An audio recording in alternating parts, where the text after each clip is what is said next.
সবচেয়ে দুর্বল জায়গা যদি কোনটা থাকে সেটা আমাদের শিক্ষা ব্যবস্থা। বলতে এতটুকু দ্বিধা নেই যে আজকে শিক্ষা ব্যবস্থা সম্পূর্ণ ভেঙে পড়েছে। সবাই জানেন যে একটা ছাত্র জনতার অভ্যুত্থানের মধ্য দিয়ে অনেক ত্যাগ তিতিক্ষার বিনিময়ে আমাদের অনেক সন্তানদের রক্তের বিনিময়ে, ভাইদের রক্তের বিনিময়ে, শ্রমিক ভাইদের রক্তের বিনিময়ে, কৃষক ভাইদের রক্তের বিনিময়ে আমরা একটা ভয়ঙ্কর ফ্যাসিবাদকে সরাতে পেরেছি। এটা হচ্ছে একটা সাময়িক একটা বিজয় অর্জন করেছি, কিন্তু এই বিজয়কে যদি আমরা ধরে রাখতে না পারি এবং যে কারণে আমাদের ছেলেরা প্রাণ দিয়েছে, আমাদের ভাইয়েরা প্রাণ দিয়েছে, সেই কারণটাকে উপলব্ধি করে যদি আমি বাস্তবায়িত করতে না পারি তাদের সবই ব্যর্থ হয়ে যাবে। প্রিয় বন্ধুগণ, এই সময়টা খুবই একটা গুরুত্বপূর্ণ সময় জাতির জীবনে। আপনারা সবসময় কথাটা মনে রাখার চেষ্টা করবেন, যেহেতু আপনারা শিক্ষক, আপনার জাতি গঠন করবার কারিগর বলা হয় আপনাদেরকে, তাই না? সেই জন্য আপনারা গর্ববোধ করেন, আমরাও গর্ববোধ করি। আমার পারিবারিক ভাবে আমরা শিক্ষক পরিবার। আমার বাবা শিক্ষকতা দিয়ে জীবন শুরু করেছিলেন, আমি শিক্ষকতা দিয়ে জীবন শুরু করেছি। আমার বড় বোন শিক্ষকতা দিয়ে রিটায়ার করেছেন, আমার ছোট বোন সেও শিক্ষকতা করেছে। অর্থাৎ আমরা আমাদের পরিবারের 90% মানুষ আমরা শিক্ষকতার সাথে জড়িত। আমরা আপনাদের সমস্যাগুলোকে উপলব্ধি করি, বুঝি, এবং সেই জন্য আপনাদের হয়ে কথা বলতে আমি একটু দ্বিধা করি না। কারণ আমি বিশ্বাস করি যে দেশে শিক্ষাকে সঠিকভাবে নির্ধারণ না করা যাবে, তাকে স্ট্রাকচারের মধ্যে না আনা যাবে, কাঠামোর মধ্যে না আনা যাবে, সে জাতির সহজে কোনো উন্নয়ন হবে না। দুর্ভাগ্য আমাদের 53 বছর পার হয়েছে, সবচেয়ে দুর্বল জায়গা যদি কোনটা থাকে সেটা আমাদের শিক্ষা ব্যবস্থা। বলতে এতটুকু দ্বিধা নেই যে আজকে শিক্ষা ব্যবস্থা সম্পূর্ণ ভেঙে পড়েছে। বিভিন্ন রকম পরীক্ষা নিরীক্ষা, বিভিন্ন রকম দুর্নীতি চক্রান্তের বেড়া জালে শিক্ষা ব্যবস্থাকে অত্যন্ত পরিকল্পিতভাবে ধ্বংস করা হয়েছে। একটা জাতিকে যদি উপরে উঠতে হয় তাহলে অবশ্যই শিক্ষাকে ভিত্তি করে তাকে উপরে উঠতে হয়। জ্ঞানের কোনো বিকল্প নেই, কোনো বিকল্প নেই। সেই জ্ঞান একমাত্র আসে শিক্ষা থেকে। বন্ধুগণ, 1971 সালে যখন আমরা স্বাধীনতা যুদ্ধ করি, সেই যুদ্ধ করেছি আমরা পাকিস্তান শাসকদের বিরুদ্ধে। আমরা যুদ্ধ করেছিলাম পাকিস্তান হানাদার বাহিনীর বিরুদ্ধে। তারা আমাদের বাংলাদেশে নিরীহ মানুষদের উপর অত্যাচার করেছিল, তার গণহত্যা করেছিল। 25শে মার্চ রাত্রে গুলি করে তারা হাজার হাজার লক্ষ মানুষকে হত্যা করেছিল, গ্রামের পর গ্রাম জ্বালিয়ে দিয়েছিল। সে কথাগুলো কিন্তু আমাদের ভুলে যাওয়ার কথা না। বিশেষ করে আমার মতো লোকের পক্ষে তো বলাই সম্ভব নয়, আমি নিজেও একদিন মুক্তিযোদ্ধা ছিলাম। বন্ধুগণ, সেই মুক্তিযুদ্ধের যে মূল বিষয়টা ছিল, চেতনা ছিল, তার প্রধানত ছিল একটি গণতান্ত্রিক ব্যবস্থা।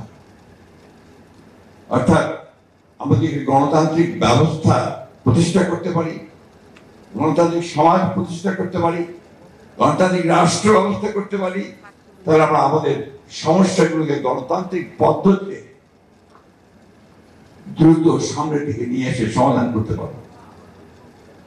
কিন্তু দুর্ভাগ্য আমাদের যে আমরা সেই গণতন্ত্রকে বারবার ধ্বংস করেছি। যে দলটি কিছুদিন আগে দাবি করেছে যে তারা গণতন্ত্রের সবচেয়ে বড় পুরোধা, তাদের কারণেই দেশে স্বাধীনতা এসেছিল 1971 সালে, তাদের কারণেই দেশে গণতন্ত্র এসেছে, তারা গণতন্ত্রের কথা বলত। সেই দলটির কারণেই 2 বার এই গণতন্ত্র নিহত হয়েছে। একবার হয়েছে 1975 সালের স্বাধীনতার পরে, আরেকবার হয়েছে 2012 সালের পরে, যখন কেয়ারটেকার গভর্নমেন্টকে ধ্বংস করা হয়।